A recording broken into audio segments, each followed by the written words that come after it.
Alright mga surprise, let us start with Louis Vuitton because why not?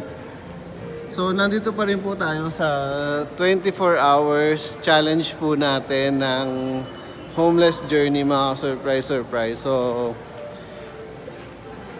for the past videos mga surprise, you've seen na kung ano nangyari sa atin. So we end up dito sa mall kasi if I am homeless, will I stay sa streets of Manila? Of course not, mga surprise. I would stay dito sa Louis Vuitton, mga surprise. So, ito na yun. Ayan. So again mga 5 minutes lang itong video natin kasi we are, what do you call this, challenge with yung battery natin dito sa phone. So hindi tayo pwede mag 25 minutes long dito sa mga recordings natin mga surprise. So I think it is around 5 in the evening na, and ayun nga sabi ko 24 hours challenge. So nag-umpisa tayo ng around 4 in the afternoon.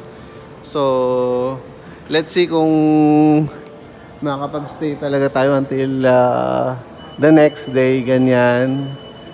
So for now, dito lang tayo sa mall mga surprise. And ayan, breakfast at Tiffany's lang tayo, ganun.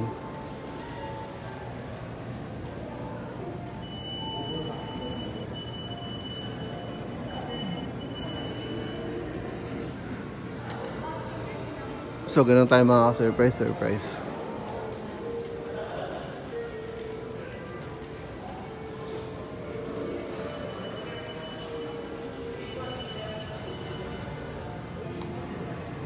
And for the quality of the video, I'm sorry because I'm using my old phone, ganyan. Kasi nga, this is so, what do you call this, unprepared, ganyan. Hindi ako prepared sa mga nangyayari ngayon, mga surprise.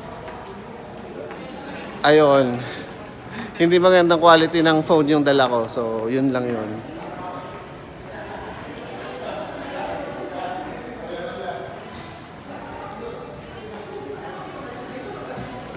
Oh, wow. So talagang ito pong green belt, nag-ano na po siya, ayan no, nakita nyo. Wala na po tayo ditong tawag dito, way out, ganyan.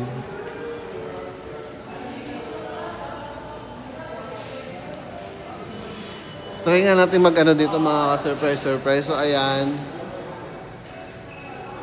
I'm not sure kung I'm wearing Ralph Lauren mga surprise. So I'm not sure if I'm fit for Christian Dior. So ayan. Nag-test po ako ng mga perfume. Yun po yung unang ginawa natin dito sa mall mga surprise. Because we have to be very fragrant mga surprise. The entire 24 hours of this homeless video mga surprise. Homeless na nga tayo, babaho pa ba tayo? Siyempre hindi na mga surprise. So